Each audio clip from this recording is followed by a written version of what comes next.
Hello, and welcome back to the channel. So today I want to talk about a topic that I think is pretty interesting and pretty important because of how largely successful this particular artist is, and because of the slightly unconventional methods that they use to promote their music and to get their message out there and to be recognized as a legitimate artist in not only the YouTube community, but also breaking into the mainstream as well. So that really helps them become more of a recognized and understood and appreciated artist rather than just being known as a YouTube rapper and sort of expanding out of that sphere of influence, because as time goes on, YouTube rappers are becoming more and more accepted into the actual rap industry, like for example KSI, Quadeca, this person. So I think it's really important to talk about how these people and this particular person does marketing and certain other tactics to kind of expand their brand at a faster rate because of how incredibly they do it and how often they do it and how well it works every single time. So I am talking about Dax. Now I know Dax might get some hate because he's seen as like a fake woke rapper or just like a clown in general, but I really appreciate a lot of his music and I would consider myself a fan of him because I've listened to him for a couple of years and I think he's not only improved musically, but I think his methods of promotion are so interesting that it's worthy to talk about them because of how, unconventional they are and how well they work every single time. So let's talk about how he promotes his songs. And I think this is really interesting, and because these tactics are really successful, and although they are slightly unorthodox, I think Dax uses them to their full potential, and that's why they work so well. So the first one would be his Instagram. Now, I follow him on Instagram, and he posts some very, very interesting things. Now, he releases music very frequently. I think once every 2 weeks, he's almost always got a new song out, and immediately after he drops the song, like that's where the cycle begins, right? Immediately afterwards, like a couple days afterwards, he'll start posting some cryptic message about love or faith or truth or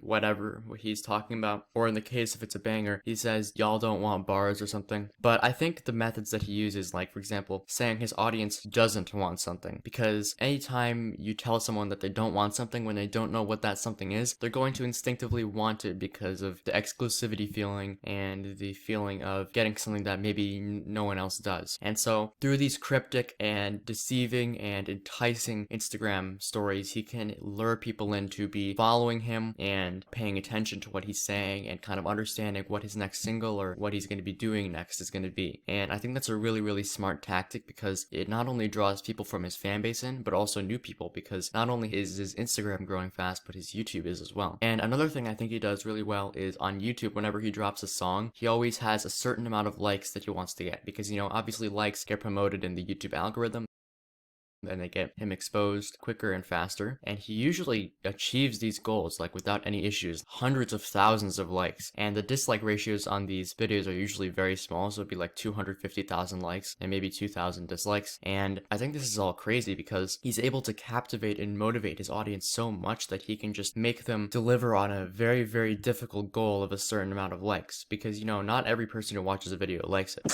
Another thing that I think he does that is really cool is that whenever he reaches a subscriber milestone, he always drops a song for that. Like for 3 million subscribers, he did Kill Shot 3, and then I think for 2 million, he did Kill Shot 2 and things. He also has a bunch of series of songs. He has Self-Proclaimed, he has Kill Shot, he has the Joker series. All of these get a lot of views and a lot of attention because people know that the previous one was good, so they're like, oh, is this one going to be better? Is it going to be worse? And we also got to continue the series. I really appreciate how he can use these tactics to his advantage, and although some of them may not be the most orthodox or the most conventional, I think that they are really useful in how they're employed and how they work and how successful they are. And I think that's the contributing reason as to why Dax is so successful, because of his incredible marketing. And he's an independent artist. He doesn't have a large entity behind him or a team or a label or some kind of other figure, but he's working by himself. I think he just has his producer and then the person who mixes for him, and that's basically it. And yeah, his methods use the human brain to instinctively want to hear his new song or be a part of what he's doing next, and I think those tactics are really well used and they're really well employed because of how successful they are. So yeah, those are basically all my thoughts on this. Let me know down in the comments what you guys think about it, because I think it's a pretty interesting topic. And yeah, with that being said, thank you guys so much for watching this video. Make sure to like and subscribe if you haven't already, and to join my Discord server and follow me on Instagram. The links are in the description for that. And make sure to listen to my EP. The link is in the top of the description for that. I'll see you guys tomorrow. Take care. Peace. See ya.